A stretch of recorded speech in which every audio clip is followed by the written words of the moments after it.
मेष राशिफल अगस्त 2026। ग्रहों की चाल कैसा रहेगा अगस्त माह। सूर्यदेव सिंह राशि में गोचर करेंगे।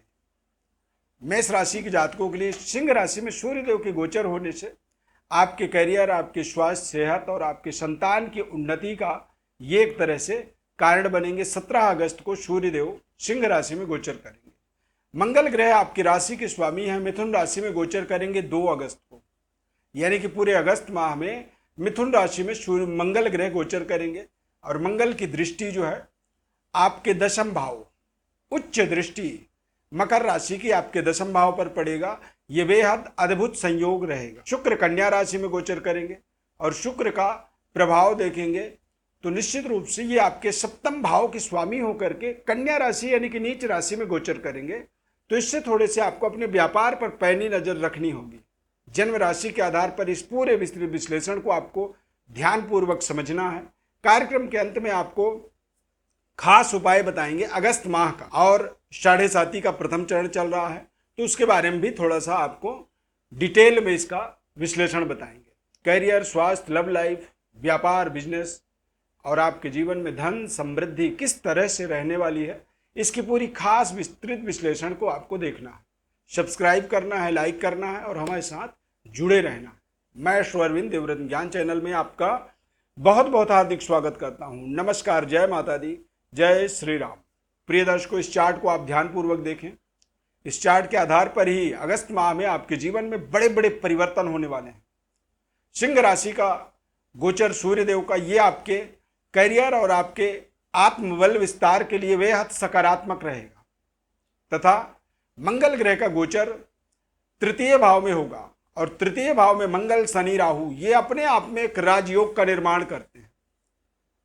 जब मंगल ग्रह तृतीय भाव में 2 अगस्त को गोचर करेंगे, उसके बाद पूरे माह ये लगातार गोचर करते रहेंगे। और मंगल की ये गोचर सबसे बड़ी खास इसकी उपलब्धि ये है कि इसकी 8वीं दृष्टि आपके दशम भाव पर यानी कि मंगल की उच्च राशि पर मंगल की दृष्टि पड़ेगी। और जब दशम भाव से यानी कि 10th हाउस में किसी भी तरह का मंगल का संपर्क होता है तो निश्चित रूप से वो समय जीवन का स्वर्णिम काल होता है, गोल्डन समय आप उसे मान सकते हैं। सेहत स्वास्थ्य की यदि बात करें तो निश्चित रूप से स्वास्थ्य आपका बेहतर रहेगा और लगातार आप पराक्रमी बने रहेंगे। अपने कार्यों पर आप पूरी तरह से 100% अपनी ऊर्जा का इस्तेमाल करेंगे। लव लाइफ, शुक्र और केतु की युति बना हुआ और वहीं पर केतु का पंचम भाव में युति बना हुआ और वहीं पर सूर्यदेव गोचर करेंगे 17 अगस्त को। तो निश्चित रूप से आपको 17 अगस्त के बाद जो है अपने संबंध रिश्तों पर थोड़ा सा पैनी नजर रखनी चाहिए। और अपने उच्च स्तरीय वर्ग के जो लोग होते हैं, जैसे आप कहीं पे जॉब कर रहे हैं तो आप अपने बॉस के साथ में, आप कोई व्यापार कर रहे हैं तो जहां से भी आपके लेन देन होते हैं तो आपको थोड़े से अपनी वाणी पर संयम रखनी चाहिए। किसी भी तरह की कोई भी आपको टिप्पणी करने से बचनी चाहिए, क्योंकि केतु और सूर्य जो होता है इसे सूर्य ग्रहण दोष कह सकते हैं। या फिर ग्रहण दोष जब बनता है व्यक्ति के जीवन में गोचर काल में तो वो कुछ समय के लिए हमें ऐसे उलझनों में फंसा देता है जिन उलझनों का कोई दूर दूर तक हमारे जीवन से लेना देना नहीं होता है। तो निश्चित रूप से आप जो भी इस माह में कोई एप्लीकेशन देना चाहते हैं या कोई प्रपोजल करना चाहते हैं, किसी को आप प्रपोज करना चाहते हैं, लव लाइफ कि अपनी उजागर करना चाहते हैं, संबंध रिश्ते को, अपने मन की भावनाओं को, अपने अंदर की इच्छाओं को यदि व्यक्त करना चाहते हैं तो 17 अगस्त से पहले आपको ये करना चाहिए। 17 अगस्त के बाद सूर्य और केतु की युति बनेगा तो वो आपके लिए थोड़ा सा हार्मफुल हो सकता है, नुकसानदायक हो सकता है, क्योंकि 7.5 का प्रथम चरण चल रहा है और शनिदेव इस माह में पूरे वक्री अवस्था में गोचर करेंगे। द्वादश भाव में शनिदेव के गोचर होने से ये आपके जीवन में आपके धन को लेकर के जो आपके मन में तनाव है वो तनाव को कहीं ना कहीं और बढ़ा सकते हैं। गलती कुछ आपके द्वारा हो सकती है क्योंकि केतु और सूर्य की युति बनेगी तो वो आपके गलतियों को एक तरह से हावी करेगा आपके ऊपर, तो आपको उससे बचना है। दूसरा चीज, धन को लेकर के आपको थोड़ा सा संयम रखना है क्योंकि मंगल ग्रह कुलदीपक योग बना रहे हैं। मतलब अगस्त माह में कुछ बड़ी डील आपके हाथ लग सकती है जिससे अचानक आपके धन का ग्राफ जो है ऊपर जाएगा। तो जो धन वाली टेंशन थी वो टेंशन मंगल के द्वारा कम हो सकती है, लेकिन सूर्य और केतु का प्रभाव 17 अगस्त के बाद प्रॉपर बनेगा आपके पंचम भाव में, और पंचम भाव में प्रभाव बनने से कई बार ऐसे समय में कुछ गलत निर्णय हो जाते हैं, और जिन निर्णयों के कारण से जहां पर आपको 100 रुपये खर्च करना हो तो वहां पर आप 500 रुपये खर्च करने के लिए मजबूर हो जाते हैं। कारोबार व्यापार के स्वामी आपके शुक्र ग्रह कन्या राशि में गोचर करेंगे, यानी कि छठे भाव पर 1 अगस्त को। तो कन्या राशि में शुक्र के गोचर करने का मतलब है, यदि शुक्र नीच राशि में जाएंगे तो आपके व्यापार में कुछ ऐसे नकारात्मक या निगेटिविटी हावी हो सकती है। इसीलिए आपको थोड़े से सावधानी पूर्वक अपनी जिम्मेदारियों को निभाने के बारे में सोचना है। शुक्र कन्या राशि में जाएंगे तो इससे आपको पारिवारिक जिम्मेदारियां अचानक बढ़ सकती हैं, लाइफ पार्टनर के सेहत स्वास्थ्य में कमी आ सकती है, यानी कि जो भौतिकता का आनंद आप जीवन में प्राप्त कर रहे थे उसमें कमी आ सकती है। और यदि कमी आए तो आप उसे साहस स्वीकार करें, क्योंकि आपने हमारा इस कार्यक्रम को देखा है, आपको पता है कि शुक्र ग्रह कन्या राशि यानी कि नीच राशि में गोचर करेंगे तो उससे आपके जीवन में थोड़ी सी कमी आ सकती है। हालांकि शुक्र की उच्च दृष्टि द्वादश भाव में पड़ेगा, तो कारोबार व्यापार में कुछ कई बार हम पैसे लगाते हैं ताकि हमारा व्यापार का विस्तार हो, और कई बार हमारा व्यापार जो हमने लगा रखा है उसी चीज का रिटर्न अचानक कुछ मजबूत आ जाता है, हमारी ग्राफ जो है अचानक बढ़ने लगती है। और क्योंकि मंगल की दशम दृष्टि आपके 10th हाउस पर पड़ेगी, जो कुलदीपक राजयोग आपके जीवन में बनाएगा, और कुलदीपक राजयोग का मतलब होता है कि व्यक्ति के जीवन में कुछ ऐसा कार्य होता है जिस कार्य के द्वारा दूर दूर तक दुनिया में व्यक्ति को पहचान मिल जाती है। यानी कि आपको यदि पहचान मिल रही है तो आप कुछ अच्छा करेंगे तब पहचान मिलेगा।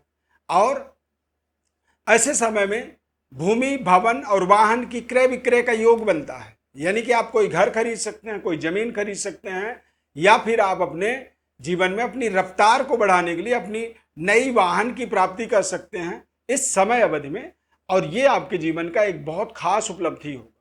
मंगल जब तृतीय भाव में गोचर करेंगे तो मंगल की चौथी दृष्टि कहाँ पड़ेगी, तो शुक्र ग्रह के ऊपर पड़ेगी।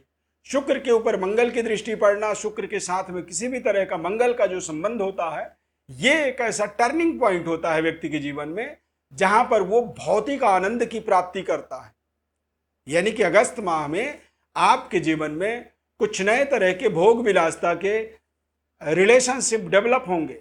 एक्स्ट्रा मैरिटल अफेयर से आपको बचनी चाहिए, क्योंकि शुक्र ग्रह नीच राशि में गोचर करेंगे, और ऐसे समय में यदि कोई भी एक्स्ट्रा मैरिटल अफेयर इत्यादि का आप जोड़ने का या कोई आपके जीवन में जुड़ रहा है तो उससे थोड़ा सा आपको सावधानी रखनी चाहिए।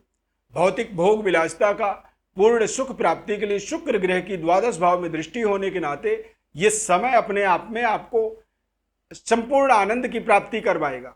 ऐसे समय में कोई भी इन्वेस्टमेंट यदि किया जाए तो बड़े सोच समझ करके किया जाए। जरा सी गलत करने पर आपका इन्वेस्टमेंट डेड हो सकता है, यानी कि वो समाप्त हो सकता है, या फिर उसकी रिटर्न 0 हो सकते हैं।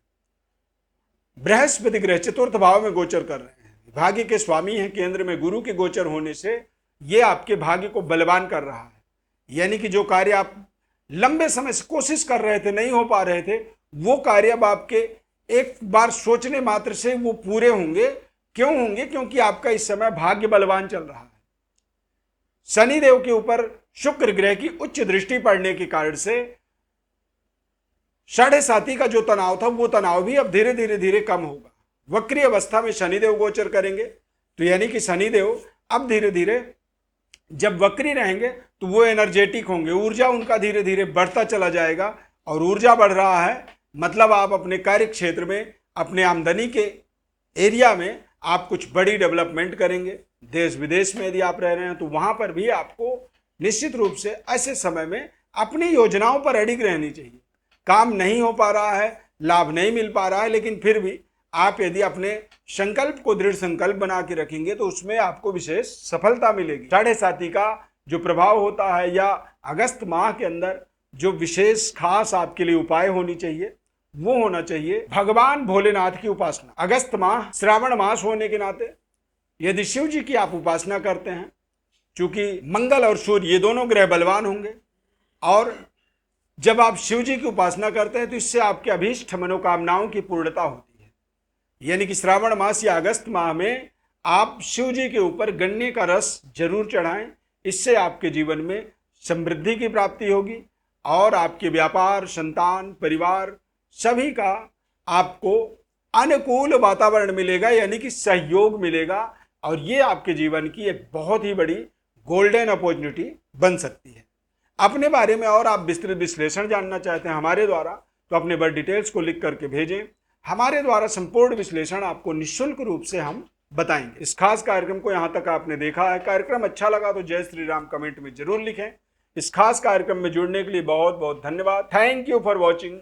जय श्री राम।